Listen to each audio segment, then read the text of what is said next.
한 발 더 들어가는 고품격 시사대담 뉴스 인사 프라임 시작해 보겠습니다. 지난 4일날 윤석열 파면이 되긴 했지만 내란이 완전 종식되기까지는 시간이 좀 걸릴 것 같습니다. 한덕수 권한대행의 헌법재판관 임명, 또 조기 대선 이야기까지 박주민 더불어민주당 의원과 이야기 나눠보겠습니다. 안녕하십니까? 네, 안녕하십니까? 의원님. 자, 지난번 모셨을 때는 스튜디오도 이런 스튜디오 아니었고요. 네. 특히 이제 파면된 이후에 이제 만나는 거 아니겠습니까? 네.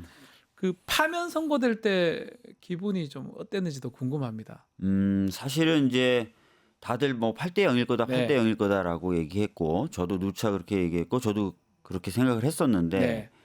워낙 이제 시간이 길게 네. 지연되고 또 말도 안 되는 일들이 벌어졌잖아요. 예를 들어서 구속이 취소됐는데 그렇기도 즉시한 거를 하고요. 포기한다든지 예. 막 아. 이런 일들이 벌어지다 보니까 예. 야, 이 사람들은 진짜 뭔 짓을 하는 거 아니야? 막 이런 걱정도 좀 있긴 있었어요. 예. 근데 많은 분들이 애써주시고 그래서 너무나 당연한 결과지만 8대 0이 나와서 네. 굉장히 기쁘고 마음이 좀 편해졌던 기억이 있습니다. 편한 마음, 그 마음이 많은 국민들이 가진 거예요. 어쩌면 당연한 결과인데 그 결과가 혹시나 바뀔까봐 네. 막 그런 불안감들이 그렇죠. 있었던 것 같습니다. 네. 그럼에도 불구하고 내란이 완전 끝난 것 같지는 않습니다. 맞아요. 어제 한덕수 권한대행의 강폭 행보, 일단은 마은혁 재판관을 임명을 하긴 했습니다. 근데 문제는 마은혁 재판관도 재판관이지만 또 다른 후보자 2명을 다시 또 맞습니다. 지명을 했습니다. 예. 어떻게 봐야 됩니까? 한덕수 대행의 행보. 참 진짜 황당한 일이죠. 네. 어, 놀랐습니다. 대통령이 아니에요. 이 사람은 총리고요. 예. 대통령의 권한을 지금 대통령이 없다 보니까 대행하는 거기 때문에 민주적 정당성을 갖고 있지 못해요. 시스템적으로만 권한을 잠시 대행할 뿐인데 이 사람이 대통령 몫의 헌재재판관을 임명하는 적극적 권한 행사를 하고 있는 거예요. 대통령인 것처럼. 예. 예. 거기다 더 심각한 거는 이완규가 어떤 사람입니까? 하필 이완규입니다. 예. 일부러 국민들 뭐 매기려고 하는 것 같다는 그러니까요. 느낌 듭니다. 좀. 뭐 이완규의 경우에는 뭐 다 아시겠지만 12월 3일 내란이 있은 다음 날 4인 회동이라는 걸 했던 사람으로 네. 경찰에서는 내란 혐의의 피의자로 지금 수사를 하고 있는 사람이에요. 예. 근데 이 사람을 이제 지명을 한 거고. 그래서 권한 없는 자가 자격도 없는 사람을 지명하는 진짜 황당한 모습이고요. 네. 이거를 좀 과장해서 얘기하면 제가 우리 박 변호사님을 헌재 재판관으로 지명한 겁니다. 그래서 그래서 자격은 있지. 예? 한번 예. 자격은 둘 다 예. 그런 의미에서 예. 비유를 하자면 그래서 깜짝 놀랐습니다. 인사청문회 준비하세요. 아, 그래요? 제가 지명했잖아요 지금. 네? 이런 느낌이라는 거죠. 이런 느낌인 거예요. 예. 자격 없고 놀랍네요. 권한 없는 사람이 지명을 한 거예요. 네. 그래서 인사청문회 해달라는 거예요. 제가 진짜 네. 아무나 길 건는 사람 잡고 이제 내일 인사청문회 할 테니까 준비하세요. 이거 하고 똑같아요 지금. 자, 그 이완규라는 게 참 놀랍고 국민들이 봤을 때는 이거 좀 국민을 무슨 어떻게 알고 탄핵된 지 며칠 지났다고 네. 파면된 지 며칠 됐다고 이런 일이 일어나냐 이렇게 거기다가 생각할 것 같은데요. 박 변호사님도 아시겠지만 이완규에 대해서는 윤석열 정부 초기부터 헌재 재판관 간다. 네. 그다음에 소장시킬 거다. 소문 파다 했잖아요. 계속 그 얘기 나섰습니다. 계속 그 얘기 네. 나왔잖아요. 예. 그래서 제가 보기에 지금도 윤석열이 인사를 하고 있다. 지금도 윤석열이 인사를 하고 있다. 예. 결국은 윤석열이 탄핵 소추되고 그때부터 업무 정지가 됐고 지금 네. 파면됐기는 아예 이제 대통령도 아닌데 네. 그때부터 지금까지 파면된 지금까지도 한덕수, 최상목 등을 통해서 뭔가 다 하고 있었던 다 거 하고 아니냐 있는 것 이런 같아요. 얘기가 다 하고 있는 것 같아요. 경찰 그런 것 인사도 같아요. 했었죠. 다 했죠. 500명 정도. 예. 그다음에 지금 이렇게 지명하고 또 선출됐었던 마은혁 임명 안 하고 다 하고 있었던 것 같아요. 지금까지 보면. 아니 한덕수 대행이 이완규 법제처장을 임명할 이유가 있습니까? 지명할 이유가 있습니까? 없죠. 전혀 없지 않습니까? 없죠. 이완규는 정말 40몇 년 지기 윤석열 지인에다가 지인이에요. 동기에다가 네. 뭐 그런 사람 아닙니까? 거기다 인천 지역에 어떻게 좀 출마시키려고 했었던 예. 사람이고 그다음에 방금 말씀드렸지만 정권이 출범한 이후부터 계속 헌재 재판관 간다 저 사람. 잠깐 법제처에 있다가 헌재 재판관 간다. 그다음에 좀 있으면 소장도 한다. 네. 그 얘기 들렸던 사람이잖아요. 한독수가 왜 갑자기 이 사람 꼽습니까? 그러니까요. 제가 보기엔 윤석열이 작품이다. 인사하는 거예요. 윤석열. 윤석열의 작품이다. 이렇게 의원님이 이 한덕수 대행의 헌법재판관 지명을 헌법 쿠데타 이렇게 말씀을 네. 하셨더라고요. 또 이재명 대표도 오버하신 것 같다. 대통령 아니다. 토끼다. 뭐 이렇게 말씀하셨는데 이게 법적으로는 어떻게 보십니까? 이게 방법이 좀 있습니까? 지금 뭐 여러 사람들이 분주하게 이것을 막을 수 있는 방법을 네. 찾고 있고요. 그래서 민주당 같은 경우에 이제 권한쟁의와 가처분을 신청을 했고 국회에서도 지금 국회 인사청문권 침해 등을 이유로 네. 가처분 이런 것들을 준비하고 있습니다. 네. 일단은 인사청문 요청서를 받지 않겠다 네. 이렇게 얘기하고 있기 때문에 어느 정도 시간은 벌 수 있을 것 같고요. 그게 안 받으면 되는 거예요? 그러니까 해석이 좀 분분하더라고요. 그게 참 그러니까 인사청문 요청 후에 네. 일정한 시간이 지나도 인사청문회가 되지 않으면 임명할 수 있다는 규정이 있지 않습니까? 그러니까요. 근데 안 그거를- 받으면 아하. 그 시간이 아예 시작이 안 된다라고 야. 해석하는 분들도 계시고 예. 아니다 요청한 건 사실이니까 무조건 시간은 흐른다 이렇게 주장하는 사람들도 있어서 이런 부분은 좀 더 법률 검토를 해봐야 될 것 같습니다. 자, 또 다른 인물은 함상훈 부장판사입니다. 이 판사는 김경수 전 지사 2심에서 실형 선고한 인물인데요. 그것뿐만 아니라 예. 김학의에 대해서 불기소한 것에 대해서 재정 신청을 넣었더니 아니야 검찰이 불기소한 건 타당해라고 결정을 내렸던 사람이죠. 어떻게 이런 사람들 잘 찾아내네요. 그러니까 검찰의 예. 편의를 되게 봐줬던 사람들 좋아하나 봐요. 이완규는 검사 출신이고 예. 함상훈 이 사람은 검사의 편의를 봐준 또 예. 재판 경력이 있고 참 이 두 사람 뭐 어차피 권한인지 아닌지 알 수 없는데 한덕수가 이렇게 한 이유가 대선 출마 얘기도 있거든요. 한덕수 권한대행 이 부분은 의원님은 어떻게 보십니까? 가능성이 있는 얘기라고 봐야 됩니까? 아니 모르겠습니다. 뭐 예를 들어서 윤석열의 요청을 다 따라주고 네. 그렇게 하면 뭐 윤석열이 한덕수가 하는 게 좋지 않겠어라고 한마디 해주고 예. 그래서 한덕수가 뭐 그 바람을 타고 뭐 대선 후보가 되고 네. 다 꿈 같은 소리죠. 지금 내란에 편승하고 내란을 지속시키고 있는 사람들을 국민이 선택한다? 그럴 리 전혀 없고요. 네. 오히려 그렇게 되는 순간 국민의힘은 망하는 거죠. 망하는데 그럼에도 멍청한 불구하고 짓이라고 저는 생각합니다. 만약에 예. 그런 꿈을 꾸고 있다면 오히려 저는 그거보다도 윤석열에게 발목 잡힌 거 아닌가. 뭔가 잡힌 게 있다. 뭔가 잡혀 있는 거 아닌가 이렇게 생각돼요. 왜냐면 합리적이지 않은 선택이에요. 합리적이지 않죠. 뭐 두 달 채 안 돼서 정권이 바뀔 가능성이 매우 높은 상황인데 네. 굳이 윤석열이 원하는 사람을 임명해 줄 이유는 사실 없는 자기가 거. 권한 없다는 거 다 알 거예요. 저거 잘못되면 뭐 지금 그 얘기는 안 나오지만 형사적으로도 문제될 여지도 있는 거 아닙니까? 네. 권한도 없으면서 한다면. 권한이 없다는 거를 왜 알 거라고 제가 네. 얘기하냐면 당연히 뭐 헌법학자들 대부분이 그렇게 얘기할 뿐만 아니라 어제 헌법학회에서도 이건 말이 안 된다고 얘기했기 위헌이다. 때문에 예, 말씀했습니다. 당연히 알 거고 예. 특히 황교안 네. 똑같은 케이스가 황교안 권한대행 권한대행이잖아요. 할 때. 황교안 권한대행이 아이고 이 대통령 권한대행의 권한 범위에 대해서 논란이 많습니다 하면서 대통령목 험제 재판관을 임명 안 한 바가 있어요. 네. 맞아요. 그거 뻔히 알잖아요 지금. 예, 맞아요. 예. 그런 전례도 있는데 예. 알면서 이런 짓을 한다. 알면서 뻔히 알면서 하는 거예요. 그러면서 뭐라 그러냐면 어제 자기가 모든 책임을 지겠다. 네. 이 사람은 자기가 책임질 권한도 없어요. 그러니까 아무것도 아닌데. 권한 있어야 책임 있죠. 책임질 그냥 나도 권한도 없는 사람이. 저도 권한 없지만 제가 우주를 지배할 책임을 지겠습니다. 제가. 그러니까요. 그건 똑같은 거잖아요. 예. 예. 우주는 제가 책임질게요. 예. 이거랑 똑같잖아요. 그러니까 권한도 없는데. 권한도 없는데 예. 아무것도 아닌데. 황당한 진짜 무슨 지금 다들 무슨 약에 취해 있나?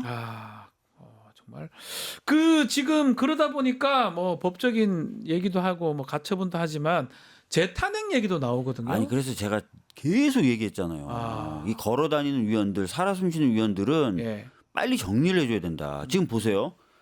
한덕수 대행이 네. 이완규를 지명했다는 거 우리가 지금 방금 얘기 나누면서 알 수 있는 것처럼 이거 윤석열 인사잖아요. 그렇죠. 근데 이 사람이 대선 관리를 공정하게 할 수 있겠습니까? 못할 것 같아요. 못할 것 같잖아요. 예. 그리고 제가 전에도 다른 방송에 나가서 얘기했지만 이 공간에 국민의힘 의원들이 드글드글하다는 거예요. 맨날.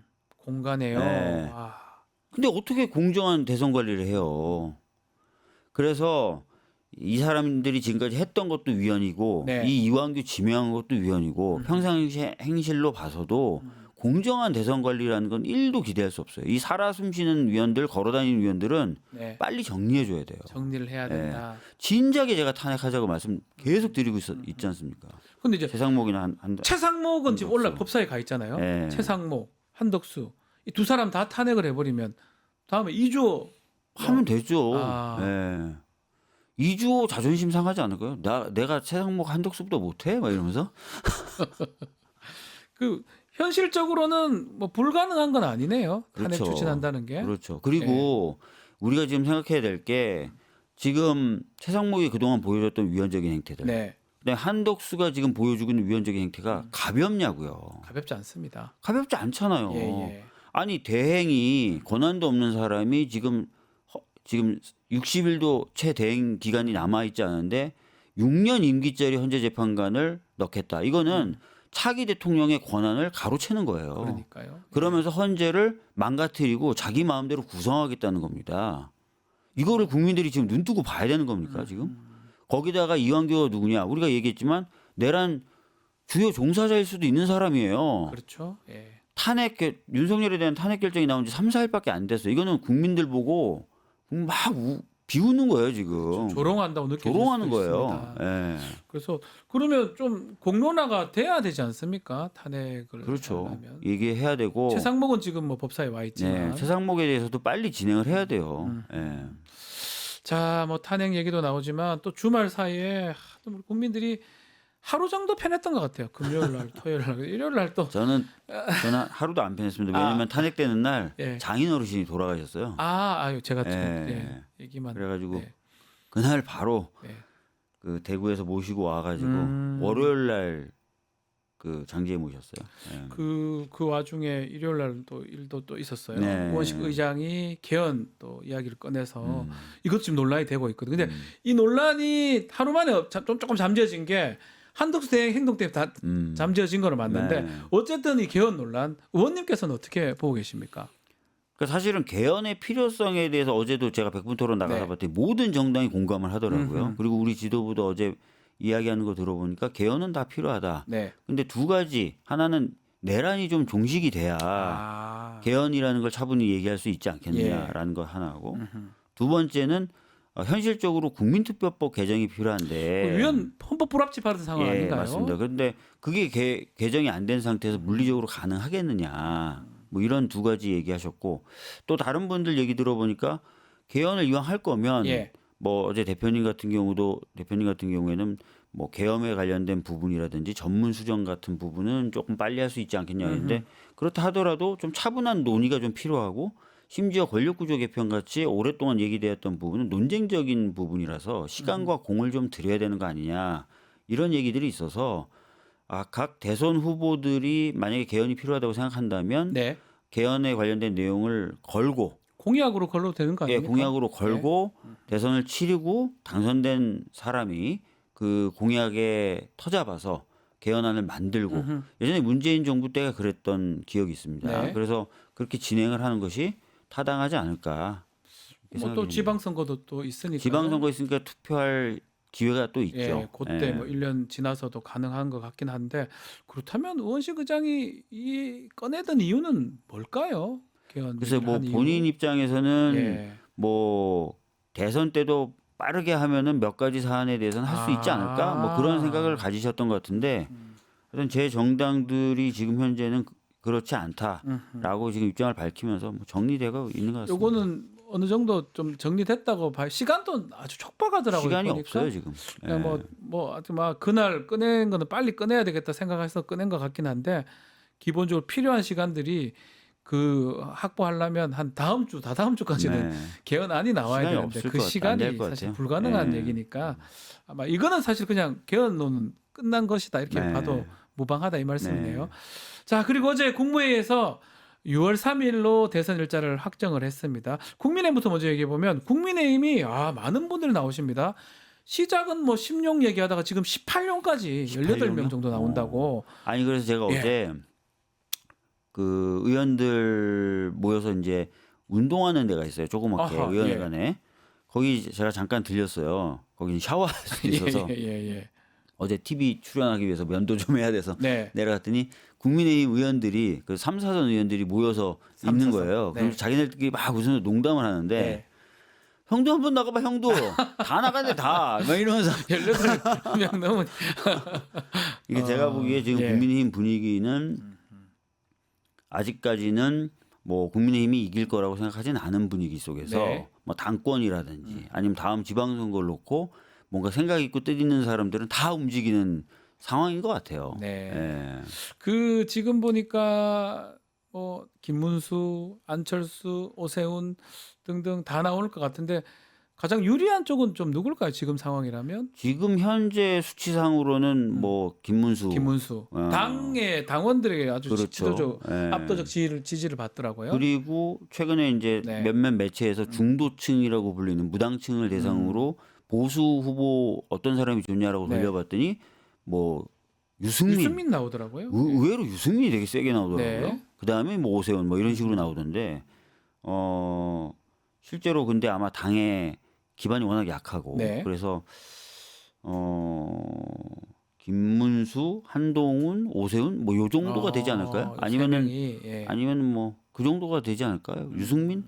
예. 지금 또 국민의힘 선거 방식대로라면 당원호 뭐 맞아요. 일반 여론호 그래서 김문수가 이러면 제일 유리한데 상당히 제가 이번에 이제 장인 네. 상을 치르면서 대구시군요. 예, 아, 대구에서 근데 몰랐습니다. 모시고 올라왔어요. 아하, 모시고 예, 올라왔는데 서울에서 치렀는데 네.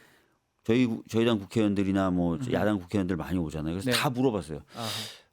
국민의힘은 누가 될 것 같아요? 이렇게 아. 물어봤더니 의외로 제일 많이 나온 게 한동훈. 한동훈요? 네, 한동훈이 될 것 같아. 이렇게 얘기하고 유승민을 얘기하시는 분이 한 두 분 정도. 아. 의외로 김문수가 나올 거야라고 얘기하는 사람이 적었어요. 우리 당 의원들이 보기엔 그런가 봐요. 아하. 예. 한동훈이 좀 윤석열하고 많이 멀어져 있는 상황 아닌가요? 좀 근데 그 요즘에 부분 보면 때문에? 지지율이 좀 오르고 예. 이제 명태균 게이트 때문에 아마 오세훈과 홍준표는 정리될 거라고 우리 당 의원들 그래 따지면 한동훈밖에 안 남네요. 하고 예. 그러면 김문수, 한동훈 정도가 남는 거 아니야? 그렇죠. 그런데 김문수는 아마 여러 가지 이유로 경선 과정에서 좀 힘을 잃지 않을까? 뭐 그렇게도 생각을 하시는 것 같아요. 확장성 부분이 좀 부족하니까 예. 막 그런 게 아닌가 지켜보기로 하고 민주당 얘기를 좀 해보겠습니다. 민주당은 김두관 전 의원 출마 선언하셨고요. 네. 김동연 지사도 오늘 출마 선언 한다고 하고 오늘 한다고 그러더라고요. 이재명 대표도 뭐 할 것 같아요. 오늘 대표 그만두시고 예, 아마 내일 조만간에 뭐 9일이나 하시겠죠. 뭐 네. 하겠죠. 자 민주당도 경선 체제로 지금 돌입하는 겁니까? 네. 아, 황당한 거는 국민의힘이 D 며칠을 제일 먼저 건 정당이잖아요. 선관위원장 제일 먼저 임명하고. 하고요 비대위원장 임명을 했는데 그 선관위원장 임명한 건 어떻게 보셨습니까? 뭐 잘 모르겠어요. 뭐 잘 하실 사람인지 자주 아닌지. 그 일을 하시는 것 같아요. 그런 네, 그 류의 일을 일들을 자주 하시는 분이죠. 것 예. 같습니다. 민주당 같은 경우는 지금 경선 방식 같은 것도 예전에 있던 방식으로 가는 겁니까? 아니면 뭐 새로 정해야 되는 겁니까? 뭐 지금 보면 조금 얘기들이 나오더라고요. 왜냐면 네. 역선택의 우려. 그러니까 지금 국민 경선인단을 국민 완전 경선 그게 모을 문제라면서요? 경우에 네. 그 부분에 역선택이 가능한 구조 아니겠느냐. 두 번째는 원래 국민 경선인단을 도입할 무렵에 당원의 수가 한 20만에서 30만이던 시절이라는 네. 거예요. 근데 지금은 당원이 100만이 넘었는데 그럼 당원에 대한 존중, 당원에 대한 어떤 그런 배려, 네. 뭐 이런 것들과 당원 숫자 자체가 늘면서 이 당원의 뜻이 국민의 뜻, 민주당을 바라보는 국민의 뜻하고 많이 유사해졌기 때문에 국민 경선인단의 포션을 50% 둬야 될 필요가 있나? 뭐 이런 굳이, 이유 예. 등등등을 들면서 개편을 주장하시는 분들이 좀 있고 저도 문제의식을 좀 들어보면 그 문제의식 타당성이 굉장히 있다고 봅니다. 바뀔 가능성도 있는 거네요. 룰미팅 해가지고 좀 아. 바꿀 수 있죠. 시간이 뭐 네. 짧긴 하지만 뭐 후보자들이 다 합의를 본다면 네. 근데 사실은. 최근 역선택에 대한 네. 우려는 좀 많이 커진 것 같아요. 왜냐하면은 보수라고 부를 수 없죠. 극우라고 불리는 분들이 사실상 지금 어마어마한 직결력과 행동력을 보여주고 있기 때문에 맞습니다. 경우에 따라서는 네. 그분들이 단체로 또 네. 집단으로 좀 들어와서 뭔가 표를 행사할 수도 있지 않겠냐는 우려가 현실화될 가능성이 꽤 높아졌다고 그러니까요. 봅니다. 예. 네. 알겠습니다. 그 부분이 문제가 되기 때문에 룰도 좀 어떻게 될지 좀 봐야 되는데 이 조국 혁신당이 주장하고 있는 이른바 오픈 프라이머리 완전 국민 경선 이 부분 어떻게 보십니까? 진보당은 일단 거부를 했더라고요. 사실 뭐 아까도 잠깐 예. 두 패널이 나와서 말씀하시던데 어떻게 세팅하는지에 대해서 참 어려운 것 같아요. 네. 그러다 보니까 이제 당내에서는 본격적으로 논의가 안 되고 있고 이런 상황에서 지금 당장 뭐 오픈 프라이머리 하기는 어려울 것 네. 같고요. 만약에 한다면 각 당이 후보를 다 선출하고 다 뽑고. 당원 당규와 예. 각자가 갖고 있는 룰대로 선출을 한 뒤에 필요하다면 단일화를 한다든지 하는 방법을 쓰는 게 어떨까 그렇게 생각됩니다. 예. 처음부터 오픈 프라이머리 방식은 조금 맞지 않다 이렇게 네. 의견 주시네요. 자, 뭐 이번 대선 이제 시계가 출발이 됐습니다. 사실은 금방 갈 것 같아요. 6월 3일이니까 벌써 2달 채 안 남은 상황 아니겠습니까? 이번 대선의 어떤 이슈, 최대 변수 의원님께서는 뭐라고 보십니까? 화두. 뭐 첫 번째 화두는 아마 내란에 대한 종식일 거예요. 왜냐하면 현재 진행형이라고 많은 국민들이 네. 생각하시니까. 두 번째는 최근 통상 등을 비롯한 경제 이슈일 겁니다. 미국도 예, 그렇고요. 미국 문제를 포함한 경제 이슈일 거고요. 세 번째는 뭐 여전히 지금 우리가 뭐 풀어야 되는 과제로 생각할 수밖에 없는 외교나 안보에 대한 문제겠죠. 예. 해야 될 게 많고 그것에 대해서 제대로 된 비전이라든지 그것을 얘기해 주는 네. 후보가 국민의 선택을 받겠죠. 정말 시간이 이제 얼마 안 남은 것 같습니다. 그리고 구체적으로는 예. 대통령이 어디 가야 되나 뭐 이런 얘기들도 꽤나 이슈가 될 것 같아요. 왜냐하면 지금 용산에 가는 게 맞냐, 아니면 그렇죠. 청와대 돌아가야 되나, 세종에 또 분사무실이 그렇죠, 있기도 하거든요. 그렇죠. 어떻게 해야 되냐 그 얘기도 벌써부터 얘기가 나오더라고요. 벌써부터 얘기가 나와요. 그리고 금방 이게 용산 되는 건 거를 아니죠. 금방 움직이기 되는 건 아니죠. 어렵기 때문에 네. 하여튼 뭐 이렇게 탄핵이 되는 게 안 좋은 게 인수위도 없고 없어요. 바로 이제 정권을 운영을 해야 돼, 국정 운영해야 되니까 그게 사실 문제가 될 것 같고 선거하면서 또 한편으로는 그걸 또 준비도 좀 해야 되겠네. 이게 맞는지는 저는 모르겠지만 아니 근데 쉽지 어느 않지만. 정당이나 네. 수권 정당이라고 본인들을 생각하는 정당은 네, 이번은 말씀하신 대로 선거 기간이 워낙 짧고 짧잖아요. 인수위가 없다 보니까 예. 선거 치르면서도 그런 고민을 해야 돼요. 계속 해야 그게 된다. 책임지는 자세죠. 예. 나는 일단 이기고만 볼 거야. 이기고 났더니 좀 기다려봐. 예. 2달은 혼란이야. 예. 이렇게 하는 건 또 안 책임지는 모습이 아닐 수도 있어요. 이길 때 아니면 가면서 어디서 직무를 볼지 이 부분이 어쩌면 좀 가장 현실적인 가장 중요한 얘기가 아닌가 또 생각이 듭니다. 용산에서 할 수 있을지 그것도 의문이고요. 자, 오늘 말씀 여기까지 듣겠습니다. 박주민 더불어민주당 의원과 함께했습니다. 감사합니다. 네, 감사합니다. 유튜브 구독하고 실시간 채팅과 댓글을 남기시면 매일매일 7천 TTCO를 드립니다. 참여 방법은 통통물 어플을 다운로드하고 회원가입과 로그인을 해주세요. 마이페이지에서 나의 회원 고유 번호를 복사해주세요. 유튜브 구독 후 실시간 채팅이나 댓글창에 고유 번호를 한 번만 입력하면 준비 끝! 지금 유튜브 채팅과 댓글 쓰기 참여하고 실천 TTCO 받아가세요.